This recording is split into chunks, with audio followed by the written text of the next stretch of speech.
Hola, ¿qué tal? ¿Cómo les va? ¿Cómo andan? Bienvenidos y bienvenidas a Entre Empresarios. Otro martes aquí platicando con ustedes desde el Canal 8 de Tu Televisión, Heraldo Televisión. Luis Octavio Valtierra, quien los saluda. Y como cada martes a esta hora me acompaña Salvador Garrido Márquez. ¿Cómo estás, mi querido Salva? Mi querido Luis Octavio, muy bien, gracias a Dios. Corriendo. No me digas. Corriendo. ¿Por qué? Porque este programa se trata de eso, mi querido Luis Octavio. Yo creí que estabas aprovechando que como ahora estamos a las 10:30 de la noche y que el tráfico baja un poco, te tomaste Avenida de los Insurgentes a todo lo que da. Espero que no. Vine haciendo unos rebases por derecha, por izquierda, quizás libré por ahí alguna que otra multa, afortunadamente, pero que disminuye la velocidad. Atenti, fotomultas, la camioneta, la placa de la camioneta del señor Garrido se las paso después para que hagamos ahí una auditoría. No, disminuye mi velocidad. Bueno, pues sí, todo que ver el día de hoy, el programa con velocidad, con automovilismo. Y para qué les digo más, sí que creen, mi producción preparó una cápsula de nuestro invitado el día de hoy, de nuestros dos invitados, uno con mayor relación con el tema, el otro un gran apasionado del tema, pero un buen conocido de este espacio y de Garrido Licona. Así que, ¿cuándo la vamos a ver, Salvador? 5, 4, 3, 2, ahora. El día de hoy, entre empresarios, contamos con la presencia de Memo Rojas, expiloto de automovilismo. Con una carrera con más de 30 años de experiencia, Memo logró conquistar pistas mundialmente conocidas y marcar la historia del automovilismo mexicano, siendo 4 veces campeón de la Rolex Sports Car Series, 3 veces ganador de las 24 horas de Daytona y 2 veces campeón de la European Le Mans Series. Su pasión y dedicación lo han convertido en un referente del deporte motor. También nos acompaña Jesús Antonio García, vicepresidente del Consejo de Garrido Licona. Con más de 20 años de experiencia, ha asesorado a empresas nacionales e internacionales de gran prestigio en optimización fiscal, reestructuraciones corporativas y solución de controversias. Es licenciado en Contaduría por la Universidad La Salle, con posgrado en Impuestos por la Universidad Panamericana. Su enfoque siempre ha sido ofrecer soluciones estratégicas con resultados óptimos. Acompáñanos a platicar con nuestros invitados. Así es, queridos y queridas, vamos a darle la bienvenida a nuestro invitado del día de hoy, Guillermo Rojas, Memo Rojas, segunda generación, dicho sea de paso. Memo, qué gusto estar con ustedes. ¿Cómo estás, Memo? Bienvenido. Muy bien, gracias. Adelante, por favor. Y también, por supuesto, a mi querido Jesús Antonio García Romo, socio de Garrido Licona, pero un ferviente apasionado del automovilismo. Encantado. Quien va a venir a hablar de temas fiscales vinculados con el automovilismo, lo cual no es cierto.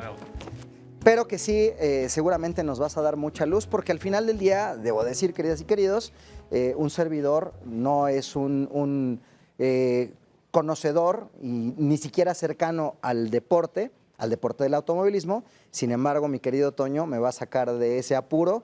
Más allá de que vamos a hablar de temas de negocio, mi querido Memo, y otros demonios. Así que, si les parece, pues, ¿por qué no nos cuentas un poco, Memo, un poco de tu background? Hablemos. Yo sé que el automovilismo te vino desde muy joven y me gustaría que le platiques a nuestra audiencia por qué hago esta afirmación. ¿Cuál es tu herencia con el automovilismo? No, pues gracias y primero que nada, gracias por tenerme aquí Entre Empresarios y bueno, espero su audiencia disfrute todo lo que tenemos que contarles. Y bueno, tuve la fortuna de estar expuesto al deporte motor desde muy pequeño.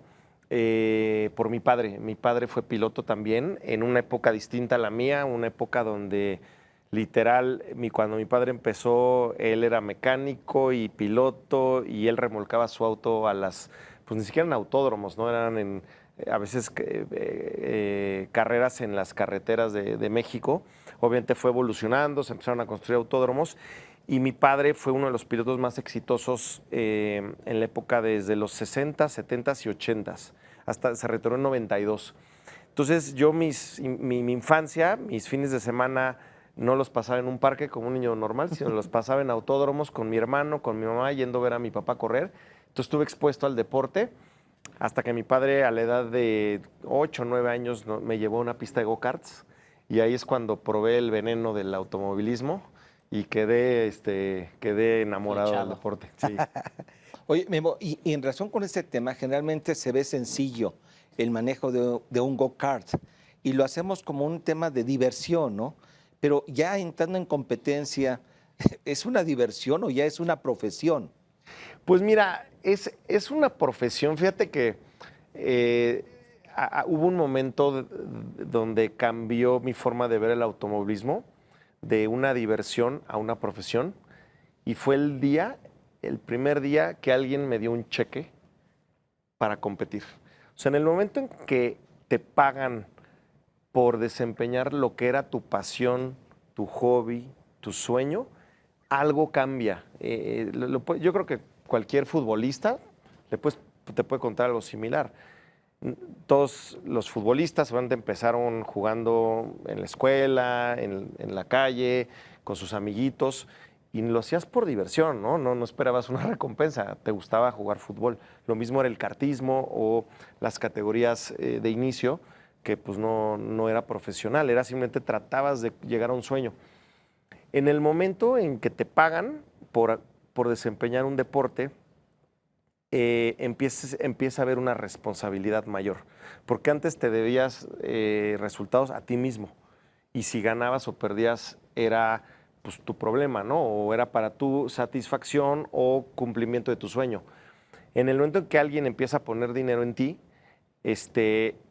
la presión incrementa, y a veces, si no sabes lidiar con esa presión, puede tener un impacto en tu resultado, porque la forma como mejor puedes competir y desempeñarte es, yo siempre me acuerdo, trabajé con psicólogos deportivos, yo tenía que pensar, decirme a mí mismo, haz lo que sabías hacer desde niño, corre por diversión, pero te lo tenías que recordar, porque de pronto estás manejando un auto que vale más de $1 millón y si lo destrozas, alguien allá lo tiene que pagar, y luego los patrocinadores que invierten mucho dinero, y luego, como todos los deportes, hay años buenos, hay años malos, y los años malos, pues la gente quiere ver pues un retorno por su inversión, y lidiar con esa presión es bien complejo, ¿no? Digo, lo vimos con Checo este último año, o sea, lo complejo que fue para Checo lidiar con la presión mediática y de patrocinios que tuvo, porque fue un año complicado con Red Bull, ¿no? Entonces, pues sí, y sobre todo el tema de la confianza, ¿no? Porque tú empiezas, como bien dices, con una confianza en ti mismo por el mismo gusto y por la misma pasión que tienes en el deporte. Entonces, cuando traes esta presión extra, pues empiezan a darse estos altibajos, probablemente en donde si no estás dando el resultado, ¿no? Sí. La confianza en ti mismo y probablemente la confianza del propio equipo en ti mismo, ¿no? Entonces, ¿cómo lidias con esa parte emocional, ¿no? Porque en el equipo, ¿qué parte del equipo es la que empieza a balancear eso o desbalancear? Justo. ¿No? ¿Qué tanto influye la actitud y la confianza del piloto en el desempeño también del equipo? Pues mira, justo el trabajo de un piloto de carreras es, para mí, yo lo defino, es un administrador de riesgos. La gente piensa que un piloto es este ser alocado, que no tiene miedo a nada y que casi con los ojos cerrados toma una curva a 300 kilómetros por hora a base de valentía. Falso. Los mejores pilotos de la historia son seres calculadores, seres muy cerebrales, que si tú tomas una curva a 300 kilómetros por hora, no es porque ese día te levantaste con valor, sino porque hay una física de por medio, ¿no? Hay un entendimiento del neumático, de la carga aerodinámica que tienes en ese momento, obviamente un conocimiento del circuito y un entendimiento de los límites del auto. Y todas esas variables, como una computadora, te permiten explorar los límites del auto. Y son riesgos calculados. Por eso digo que un piloto es un administrador de riesgo. Pero tienes que tomar, contestando tu pregunta, tienes que tomar riesgos con márgenes muy pequeños. No sé, una frenada, el trabajo de un piloto es frenar lo más tarde posible para ganar décimas de segundo en cada curva y llevar el auto al límite en cada momento de la curva durante 2 horas de carrera. Si yo pierdo un 1% de confianza o de seguridad de mí mismo y empiezas a titubear, es cuando hay de dos sopas. Empiezas a chocar o empiezas a bajar tu rendimiento.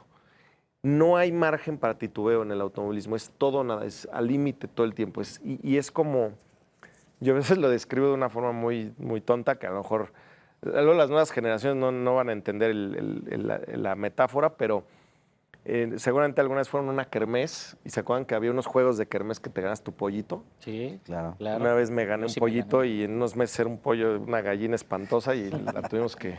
La hizo caldo mi mamá. Echar a la olla. No, Y había, me acuerdo, un juego que era un alambre que hacía así Sí, sí. y con una argollita y tú tenías que llevar el alambre así Sin que tocara la... y sin que tocara. Y era un tema de presión y con tantito que te equivocaras, imagínate ese nivel de precisión y de concentración, es el llevar un auto al límite durante 2 horas. Entonces, imagínate jugar a la argollita, que no toque el alambre, durante 2 horas sin que toque la chicharra, el timbre. Porque si toca, claro. es salirte de la pista y poder tener un accidente. Si tú estás inseguro, titubeas, con que te tiemble tantito la mano, ¡paz!, tocas la chicharra. Entonces, por eso es bien importante lo que decías, el saber lidiar con la presión y el no perder confianza en ti mismo. Eso ha destruido carreras completas. Sí. Daniel Ricciardo, te podemos dar muchos ejemplos. Sí. Oye, en relación con el tema de la diversión pasó a ser ya algo, una profesión, ¿a qué edad te pasó esta situación? Cuando entré a Escudería Telmex, que es el programa de desarrollo de pilotos más importante Sí. que tiene México, de ahí salí yo, Checo, Daniel Suárez, múltiples pilotos, Adrián Fernández también estuvo en Escudería Telmex.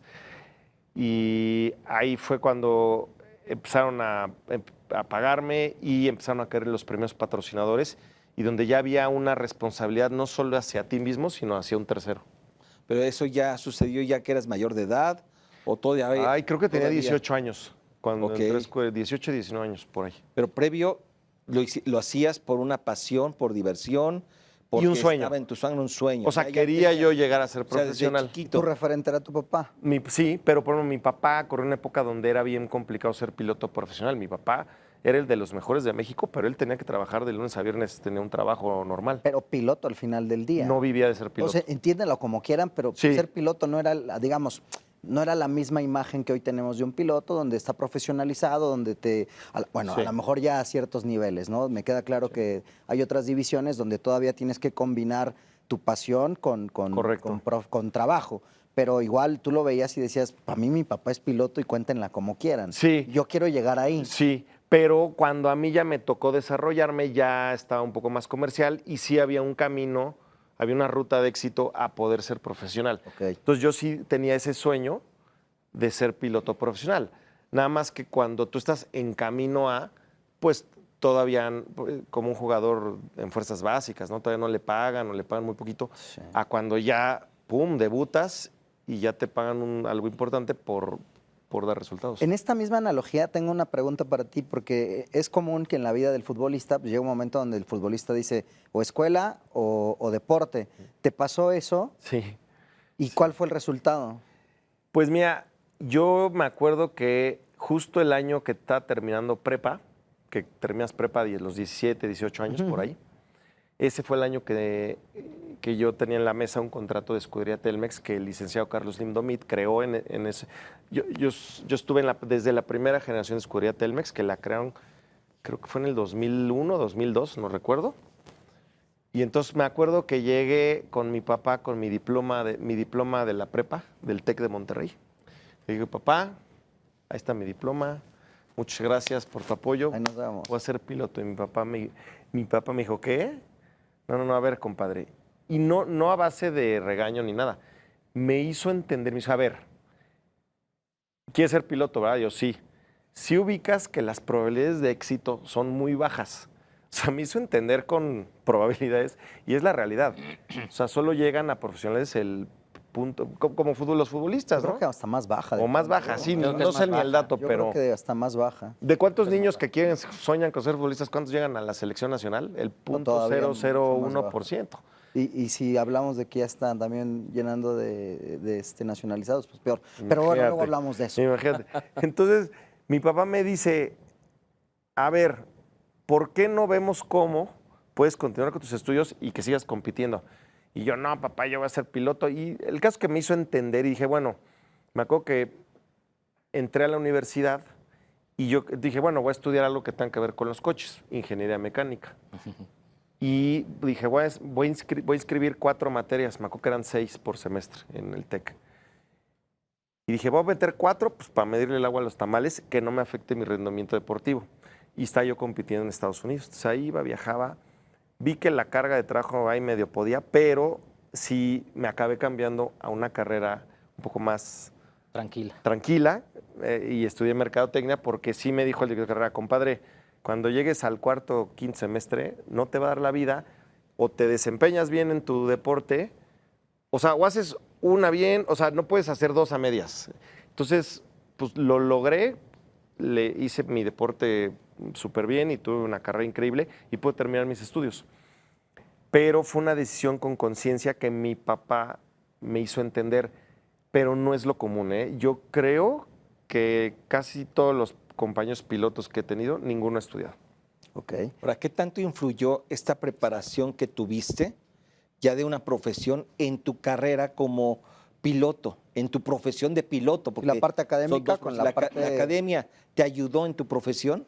Pues mira, me dio estructura, la verdad, y me dio herramientas para poder manejar mi carrera, porque algo que me pasó al principio es que cuando te empieza a ir bien, se te acerca mucha gente, managers y gente que quiere un pedacito de lo que está haciendo, y no lo digo despectivamente, porque hay managers que son, le han sido muy buenos a muchos deportistas, y etcétera, pero otros no, ¿no? O sea, así que hay de todo, ¿no? Y yo de repente un momento dije, oye, a ver, este cuate me quiere quitar un porcentaje de lo que yo gano para hacer algo que yo puedo hacer.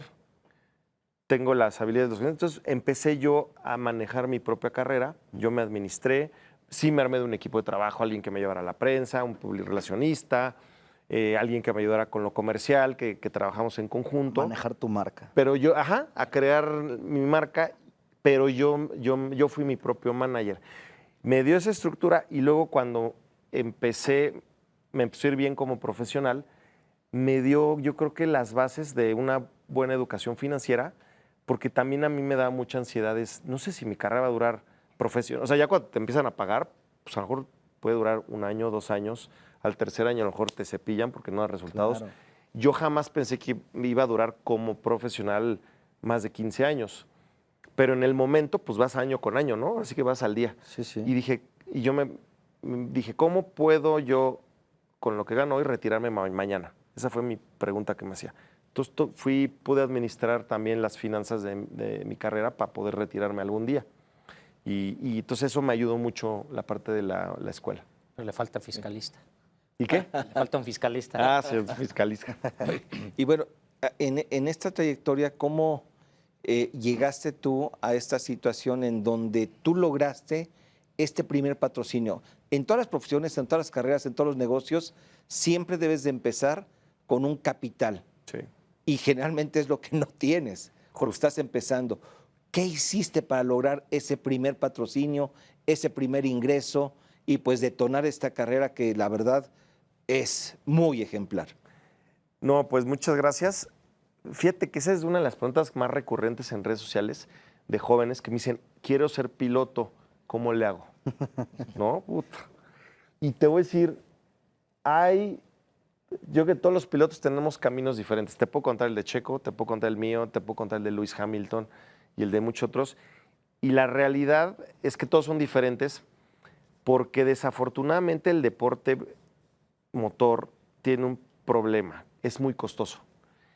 Y tú empezar como piloto necesitas empezar en karts, en go-karts a la edad, pues ahorita desde los 8 años por lo menos. Wow. Y a los 16 años ya tienes que estar en autos Fórmula. Porque ahorita están debutando en Fórmula 1 a los 19, 20 años. 17. O sea, Max Verstappen debutó a los 17 años en Fórmula 1. Entonces eso quiere decir que estás en un Fórmula desde los 15 años. Es un deporte muy costoso y hay pilotos que han podido tener apoyo de sus familias cuando tienen una posición privilegiada, ¿no? Una posición con tu familia puede pues, poner ese capital para desarrollar tu carrera. La realidad es que la mayoría de nosotros pues, no teníamos ese capital. Mi papá, vivíamos muy bien, tenemos clase media, pero mi papá no podía apoyar mi carrera. Y sobre todo en esta posición que tiene una inversión alta. Sí, mi papá me pudo apoyar en go-karts. Mi papá me compró mi go-kart y lo arreglábamos él, yo y un mecánico. Además que tenía el know-how. Sí, Sí, claro. es Eso correcto. es una gran ventaja. Sí, eso ayudó mucho. Ya te quitaste al mecánico o aparte del equipo de encima porque pues hágalo usted mismo. Y fue mi coach, Ya. mi papá. Y ahí Ya. otra persona, Sí. quítate el coach porque hágalo usted mismo. pero un esfuerzo de que arreglamos el go-kart ahí en la casa y ahí andamos cargando todo y fue un gran esfuerzo familiar, pero cuando ya iba a dar el brinco a autos era imposible. Y tuve la fortuna de que llegó Escudería Telmex. Y lo que hizo Escudería Telmex es que hizo un escauteo de pilotos, nos probaron a varios en aquella época y seleccionaron creo que a 4 o 5, no recuerdo. Y un poquito fue, pues ellos becaron, o sea, fue precisamente lo que hace Escudería Telmex, ese programa de desarrollo. Checo fue una historia similar, su papá hizo un gran esfuerzo al inicio, pero también acabó desarrollando ya la parte difícil con Escudería Telmex. Pero te puedo contar historias de apuestas bien fuertes de Juan Pablo Montoya, piloto colombiano, que es amigo mío. Su papá creo que en algún momento hasta hipotecó la casa, ¿eh? Madre mía. Y ya, o sea, hay historias que dices, híjole, le tienes que tener mucha fe a tu hijo para arriesgar el patrimonio familiar, ¿eh? Y hay otros que no, que ahorita ya hay programas de desarrollo de pilotos. Red Bull tiene uno, Escudería Telmex, Mercedes, Ferrari tiene el Ferrari Driver Academy, que agarran a los chavos que ven talentosos y los apoyan. Pero sí es bien complicada esa parte. Sí, que aquí lo que me estás comentando es que tu pasión, tu diversión, tu pasión te generó ese talento. Y ese talento detonó precisamente el que te brindaran esta oportunidad, este patrocinio y se te abrieran las puertas. Y más que talento, resultados. Porque algo que por cierto le mando un gran saludo a Carlos Limdomit, él inculcó en todos sus pilotos una cultura de ganar, porque ellos desarrollaron el programa de una manera donde nos pusieron todos los recursos para competir, pero nos exigieron resultados y la presión a un nivel muy extremo. O sea, teníamos niveles de presión a los 18, 17 años, que un niño normal de 18 años está en la fiesta con sus cuates. Sí. O sea, sí un piloto madura en su madurez como persona mucho más que cualquier otro tipo de estudiante o... Oye, Memo, pero perdón que te interrumpa, pero yo creo que, a ver, una cosa es que sí, claro, tienes que lograr el resultado, pero tienes que tener un talento. O sea, el talento, vaya, no te ayuda, el talento te ayuda a conseguir los resultados. O sea, sí, pero también me tocó ver pilotos talentosos que no daban resultados, ¿eh? Justo. O sea, Sí, pasa es una buena analogía. y a veces me tocó ver en mi carrera desde karting, había pilotos, hay uno, digo, no decía el nombre, pero que era buenísimo en karting, que era, todo el mundo decía, este va a llegar a Fórmula 1. Y era un talentazo y era mi rival y a la hora que llegan la presión, no pudo con la presión, cuando ya precisamente hay presión de patrocinadores y también la disciplina. Puede ser muy talentoso, pero con talento no llegas. Necesitas disciplina, perseverancia, el manejar rápido no es suficiente. Sí, ahí la es donde... administración del riesgo que tú dices, la estrategia. O sea, el talento también debe de combinarse con estrategia, con disciplina, y es la suma de esos conceptos los que finalmente te abren la puerta, digo, a lo que es un patrocinio y también a participar en competencias de primer nivel, ¿no? Sí. Perdón, hay dos conceptos que justo acabas de tocar que tiene que ver con la parte de disciplina, con la parte de perseverancia, pero también con el tema de la preparación y otros más, que me gustaría que ahondemos en ellos, porque también ahí viene un concepto que es el sacrificio. Lo acabas de decir, a los 18 años, ¿qué está haciendo normalmente un chavalo? Pues está disfrutando, ¿no? Y ya nos vas a platicar cómo fueron tus 18 años, pero eso les pido, y también, por supuesto, en casa, que lo aguantemos hasta regresando del corte, también para que mi querido Toño García se recupere, que ahorita le acaba de dar un poco de tos. Que tosa con gusto, no te preocupes, Toño, tranquilo, estamos aquí entre amigos, pero sobre todo entre empresarios. Regresamos después de este corte, ya volvemos.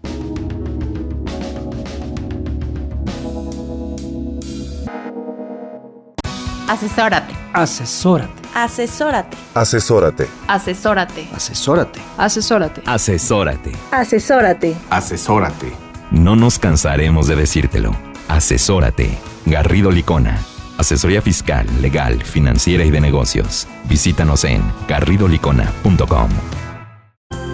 El outsourcing no es indebido y no ha desaparecido. Hoy se le conoce como servicios especializados. Lo que es indebido es que tú o tus proveedores no estén correctamente registrados ante la autoridad y no cumplan con los requisitos establecidos. Esto puede traerte consecuencias fiscales, legales e incluso penales. Evita riesgos innecesarios. Contáctanos. GL Working. Working for you. www.glworking.com. Para hacer negocio hay que generar confianza. En GL Auditoría analizamos y nos aseguramos que la información financiera de tu empresa genere confianza y tranquilidad para tus clientes, socios, autoridades e instituciones financieras, entre otros. GL Auditoría. Preservamos tu patrimonio. www.glauditoria.com.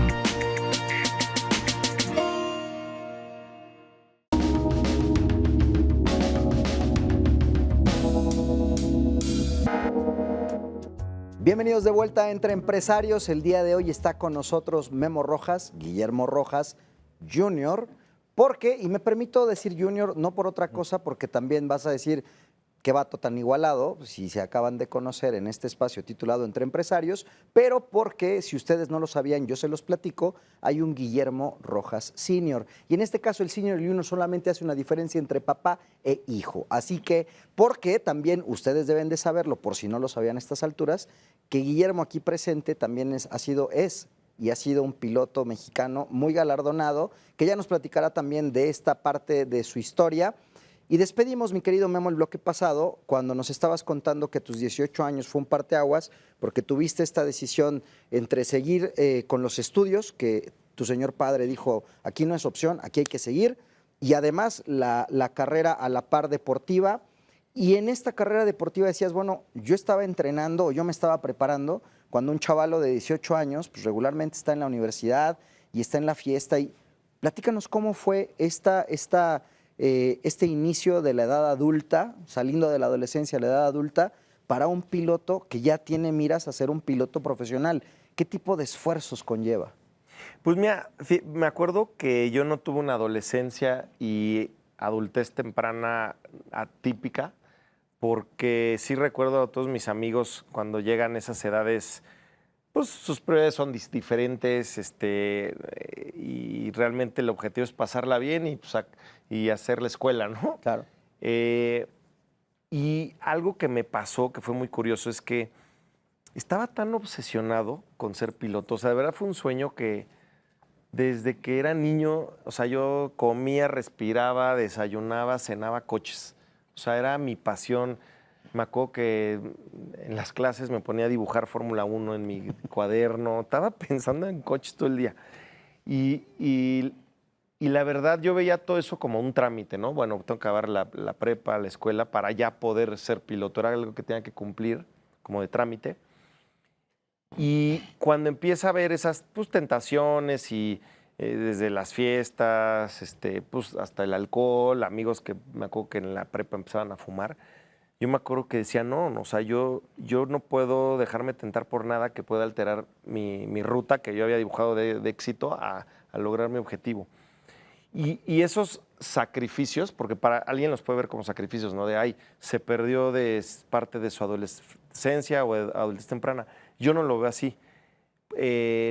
Para mí sí fueron sacrificios conscientes que los hacía por la búsqueda de un logro futuro, que gracias a Dios se dio. Y si ahorita, después de todo lo que sucedió en mi carrera, volteo para atrás y digo, ay, te perdiste de todo esto, y luego, no, hombre. Lo volvería a hacer. Y lo que yo he vivido no lo puede vivir el 99.9% de la población. Pero ahora me la tuve que partir, ¿eh? O sea, yo tuve que tragar tierra, me tuve que salir de mi casa a los 16 años, aprender a vivir solo de una edad muy joven, a madurar antes de tiempo, a lidiar con un nivel de presión que quizá un adolescente promedio no tiene que lidiar con esa presión. Y no lo veo como un sacrificio, lo veo como pasos que decidí tomar, porque todo fue por decisión, por convicción.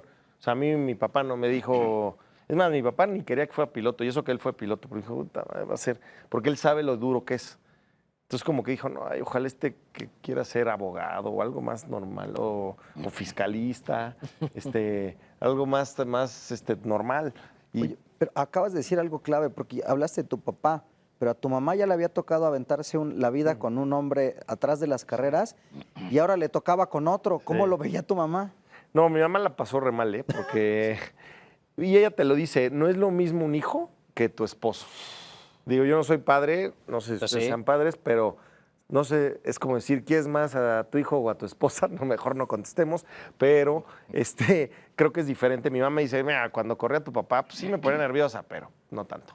Y yo te voy a decir qué me pasó. Yo tuve, probablemente mi accidente más fuerte, lo tuve a los 13 años de edad en el kartismo, que tuve una fractura expuesta en este brazo, una contusión en la cabeza, me tuvieron que llevar al hospital de emergencia y estuve hospitalizado unos días.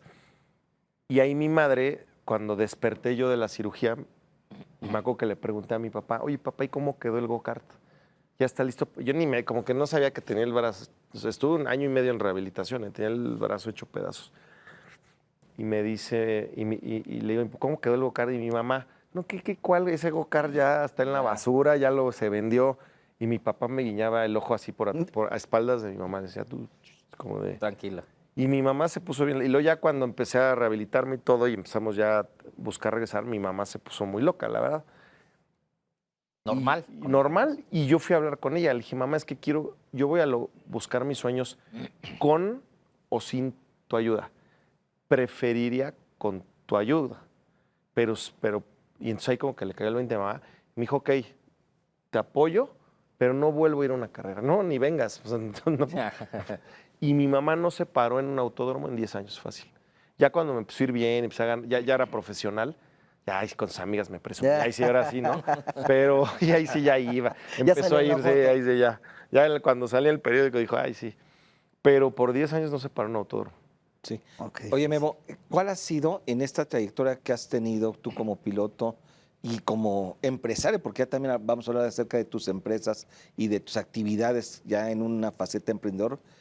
El momento más complicado que has vivido en esta trayectoria. Yo creo que la muerte de compañeros. O sea, porque es un deporte que a veces se nos olvida que es un deporte de alto riesgo. Y en 31 años de carrera perdí a 3 compañeros, a 3 amigos en accidentes. Y a veces es muy duro porque cuando pasa eso te replanteas si quieres seguir, si vale la pena. Fueron situaciones muy diferentes, unas muy feas, la verdad. Y pues sí. Pero aparte, bueno, esos son, claro que te marcan, pero en lo particular, tú como piloto, ¿alguna experiencia que hayas tenido que te haya hecho, más allá del tema de la muerte de otros pilotos, que te haya hecho replantearte si Esto es para mí, esto es para esta mí, es mi o si ruta. realmente estabas, digamos que, siendo capaz de atender o de sacar adelante el paquete que te tocó? Porque, ojo, o sea, en donde tú fuiste, la industria o el sector de automovilismo donde tú has estado, es de resistencia. Sí. Y yo creo que eso vale la pena explicar a la gente que es una carrera de resistencia, porque no es nada más subirte al coche y darle vueltas durante cuántas horas, ¿no? O sea, Pero la mayor resistencia fue más bien estar 31 años al tope, más que las carreras. Yo creo, contestando tu pregunta, yo creo que nunca hubo algo que me hiciera dudar.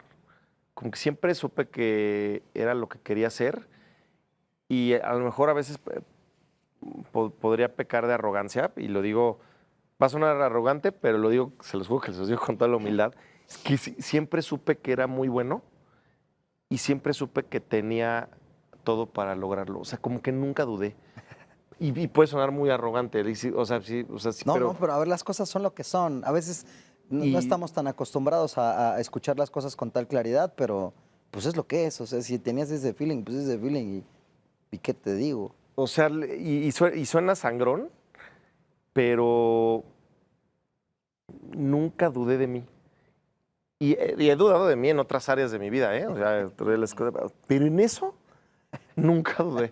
O sea, Qué chido. Sí, no sé. fíjate que en varias ocasiones empresarios o gente muy exitosa, como es tu caso, señalan que, vamos, la vida no fue fácil y que en muchas ocasiones hay que fracasar para llegar al éxito. ¿A ti te ha sucedido eso Sí. en tu trayectoria? Sí, yo creo que el fracaso más duro que me di fue en el 2004, porque cuando empieza Escudería Telmex, el objetivo original del proyecto era ir a Estados Unidos a la IndyCar, que era donde estaba Adrián Fernández. No sé, algunos se acordarán de esas épocas. Claro. Y yo fui el primero que deciden cambiar el rumbo de Escudería Telmex hacia Fórmula 1. Y yo me acuerdo de tener conversaciones con el licenciado Slim, donde le decía, es que yo quiero ir a Fórmula 1, no, que Estados Unidos, que no sé qué, hasta que finalmente me dan la oportunidad. Y cuando yo creo que tenía 19, 20 años, me voy a Europa, porque si tú quieres llegar a Fórmula 1, tienes que ir a correr a Europa. Si quieres llegar a la Indy, tienes que irte a Estados Unidos. Son dos caminos muy diferentes. Y finalmente me dan la oportunidad un poco tarde, pero me voy a Europa. Y estuve en lo que ahora es la Fórmula 2, una categoría antes a la de Fórmula 1. No me fue mal, pero tampoco me fue súper bien. Me fue a medias. Para mi primer año creo que estuvo bien, pero ellos decidieron no darme una segunda oportunidad. Hoy se arrepienten y me lo han dicho, ¿eh? Y entonces abandono el sueño de la Fórmula 1, o sea, no llegué a Fórmula 1 y se me da una segunda oportunidad en automovilismo de resistencia, que es donde yo gané, me volví ahí, lo gané todo, que es las 24 horas de Le Mans, las 24 horas de Daytona, el campeonato de Le Mans, etcétera, donde logré 6 títulos internacionales y múltiples victorias en carreras importantes, pero no logré llegar a Fórmula 1. Me falta. Es como si en fútbol, a lo mejor ganaste la Premier League y la Bundesliga, yo sé, pero no ganaste la Champions. Te faltó la Champions, compadre. Okay. Y te fue el spin y y esa siempre fue mi. O sea, me costó trabajo cuando abandoné la posibilidad de llegar a Fórmula 1, fue duro. Un momento duro. Pero pues luego la vida me recompensó ganando todo lo demás en mi disciplina y pues estuvo bien. Fue una buena analogía porque justo esa era mi otra pregunta. Tenemos el referente de la Fórmula 1, pero en esta pirámide deportiva, los que no conocemos el deporte no tenemos bien como ubicado dónde está, qué lugar, qué peldaño ocupa la Fórmula 1 y complementando un poco este comentario. Entonces, en las pruebas en las que tú destacaste o digamos que en estas competencias que bien decía Toño, que fueron de resistencia, platícanos a qué se refiere con resistencia. Pues sí, el automovilismo mundial, y qué bueno que lo ponemos, yo siempre doy ejemplos de fútbol porque como que es lo que la gente más conoce, ubica, ¿no? Y digo, creo que es fácil hacer comparaciones. Digamos que las disciplinas más importantes de automovilismo en el mundo es la Fórmula 1, la IndyCar, la NASCAR y Le Mans. Todas tienen caminos diferentes y es como comparar la Bundesliga, la no sé qué, y la Premier League y la Liga Española, ¿no? Por un ejemplo, o la Champions League, yo qué sé. Entonces, el automovilismo de Estados Unidos, que es donde está NASCAR e IndyCar, es un poquito otro camino. El automovilismo de carreras de resistencia de Le Mans es muy similar al de Fórmula 1 y muchos pilotos que luego no logran llegar a Fórmula 1 hacen carrera en este tipo de automovilismo, que son carreras precisamente de resistencia, pues son carreras largas. Hay carreras de 6 horas, hay carreras de 10 horas. La más larga es las 24 horas de Le Mans, que son 24 horas. Y es un automovilismo muy duro porque no solo es ir rápido, sino resistir. Las hacemos, también aprendes el trabajo en equipo, porque a diferencia de Fórmula 1, que es una carrera de 1 hora 20 minutos, un piloto, yo tenía que compartir el auto con otros 2 pilotos, somos 3 pilotos. Y entonces ponerte de acuerdo con ellos para muchos temas, estrategias, hasta para ponerte de acuerdo de cómo íbamos a ajustar los pedales y la posición del volante, porque la tienes que compartir, era todo un show, ¿eh? No, y que no la regar, o sea, porque tú dejas el auto. O sea, en la carrera de resistencia, pues tú dejas, a lo mejor tú vas ganando y llega el segundo piloto y resulta que pues empieza a ir para atrás porque... No, o choca. O choca, o hay errores, ¿no? Y luego tú tienes, ahora te toca la... Y luego me pasó a mí, o sea, yo también a veces... Sí, hay es un trabajo mayor en equipo Y este es un formato muy bonito del automovilismo. Ahí hay películas, por ejemplo, hay una que salió hace unos pocos, 2, 3 años, que se llama Ford contra Ferrari, que es de Matt Damon y ¿qué se llama este güey? Christian Bale, que es de las 24 horas de Le Mans, pero en los 60s. Hay ahí muy buenas películas por si quieren ver de qué trata esta disciplina, pero es muy bonita y ahí pues logramos muchos éxitos. Hay otro paradigma en el automovilismo y es que mucha gente que desconocemos el deporte, simplemente descartamos que sea un deporte, es decir, el automovilismo no necesita o no tiene una exigencia física como la tienen los deportes populares. ¿Esto es mito o realidad, mi querido Memo? No, es un mito porque invito a cualquier persona que se suba y se dé 3 vueltas en un coche de competencia al límite y no te aguante la cabeza, no te la sostienes. O sea, la pura fuerza del cuello. Y te platico rápido. Es como un poquito comparar ir en un avión comercial, que tú vas sentado, sí, despegas y vas a velocidad constante, a un piloto de un F-15, ¿no? De un jet de guerra que alcanza no sé cuántas Gs y es muy diferente.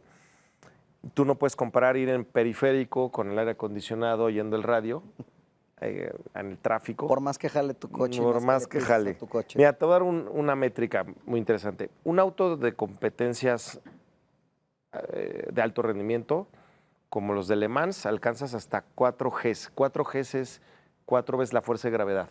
Nada más que la miden lateralmente. O sea, cuando tú volanteas y sientes que te vas de lado, esas son fuerzas Gs. Para que te des una idea, el auto deportivo, un Ferrari, hazte cuenta, de calle, que lo que más te puede dar de fuerzas Gs es, yo creo que no llega ni a una, .8, .9. Te lo juro que no llega ni a una. Un auto de carreras te alcanza de 4 a 5 Gs. Entonces, las puras fuerzas son brutales. Luego, el ritmo de carrera es tan duro que tu corazón, tu ritmo cardíaco va a tope. Es como si estuvieras haciendo un ejercicio cardiovascular durante 2 horas. A mí me han monitoreado muchas veces el ritmo cardíaco y no bajas de 150 160 latidos por minuto. Vas a tope. Entonces, si no tienes fuerza cardiovascular, si no tienes fuerza física para sostener tu cuerpo y el torso con las fuerzas Gs, o sea, no aguantas ni 3 vueltas, Es muy brutal. Entonces, la gente que diga que no es deporte está muy equivocada. Vean a los pilotos de Fórmula 1 cómo tienen que entrenar. Es bien es una preparación. Oye, Memo, entonces, resumiendo, tus mayores logros, éxitos, ¿cuáles fueron como piloto, como corredor? Yo creo que mis 3 victorias en las 24 horas de Daytona, mis 4 campeonatos en Norteamérica y mis 2 campeonatos de Europa. Ok, o sea, se está hablando de competencias de primer nivel, pero además que son de alta exigencia. Ahora, ¿cuándo llega ese momento en el que dices tú, hasta aquí? Ya necesito... El año pasado, hace un año. Hace un año. ¿Y cómo llega esa situación? ¿O ya la tenías ¿Cómo te pensada, sientes, planeada? No. Pues mira, te voy a decir qué pasó. Cuando cumplí 40 años, me empecé a plantear, ¿y cuándo debo de parar? La edad promedio de retiro de un piloto es entre los 38, 40 años, que hay excepciones. Schumacher se retiró a los 41, Fernando Alonso sigue vigente, creo que tiene 43, ¿sí? Por ahí. Pero creo que Alonso va a ser la excepción. Y yo cuando cumplí 40, gané mi último campeonato de Europa. Fui campeón de Europa con 40 años. Y dije, ay, pues todavía le sigo dando, ¿no? O sea, bueno, porque la verdad... Está Carlos, sí, Carlos Sainz Sr. todavía sigue... Sí. Pero en rally es diferente, porque rally es menos físico y ahí cuenta más la experiencia. Okay. Pero en pista, en circuito, sí, o sea, la edad sí es una diferencia. Pero yo dije, todavía le ando ganando a los de 20 y la verdad les gané. ¿Sí? Y yo me sentía competitivo y fuerte. Dije, no, pues sigue, órale. Y corrí todavía, luego vino la pandemia, que fue un rollo, pero competimos ahí en un formato raro. Y luego 2021, 2022, estiré la liga. Y me acuerdo que estaba en 2023, hace un poquito más de un año, en Japón, en Fuji, en la carrera de Japón. Y me acuerdo que me fue mal ahí con el jet lag, estaba viendo el techo, 4 de la mañana, no podía dormir. Y dije, ¿qué fregados hago en un pueblo bicicletero en Japón, del otro del mundo, pasándolo mal? Ya corrí no sé cuántos años. Mi vida personal, la neta, la he puesto en pausa. O sea, yo estos sacrificios de los que hablábamos, como el de la escuela, pues también los más de adulto, pues no me he casado, me gustaría casarme, me gustaría tener una familia.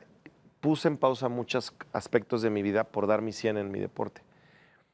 Y entonces fue una combinación de estar en un pueblo japonés bien con jet lag y empecé a replantearme y dije, ya ganaste todo lo que tenías que ganar, compadre.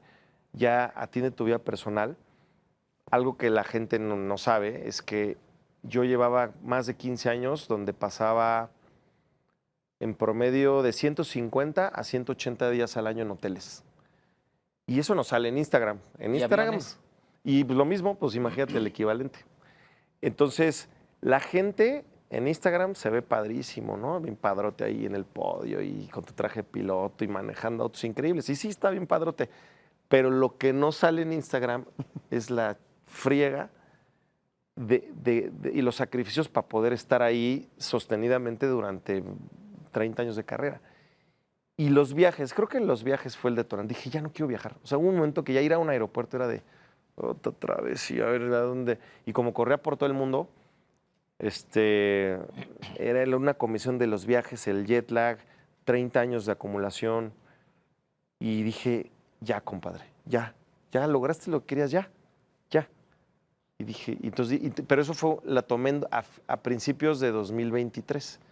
Y me tomé todo el 23 para anunciarlo. Y todo ese año lo trabajé, fui al psicólogo, trabajé un luto anticipadamente, pues dije, me va a doler, ¿eh? O sea, imagínate que te dediques desde que tienes 8 años de edad a una cosa y te lo quiten de un día para otro, y me voy a volver loco. ¿Cómo lo trabajé? Fui a un psicólogo deportivo y me retiré y me la estoy pasando a poca madre. Oye, ¿y si te proponen regresar? La única cosa que me faltó ganar fueron las 24 horas de Le Mans. Si mañana me dieran la oportunidad de regresar a correr las 24 horas de Le Mans en condiciones en las que pueda ganar, sin duda regresaría. Okay. Oye, y justo en eso, los patrocinios, porque obviamente pues tú ya estabas consolidado.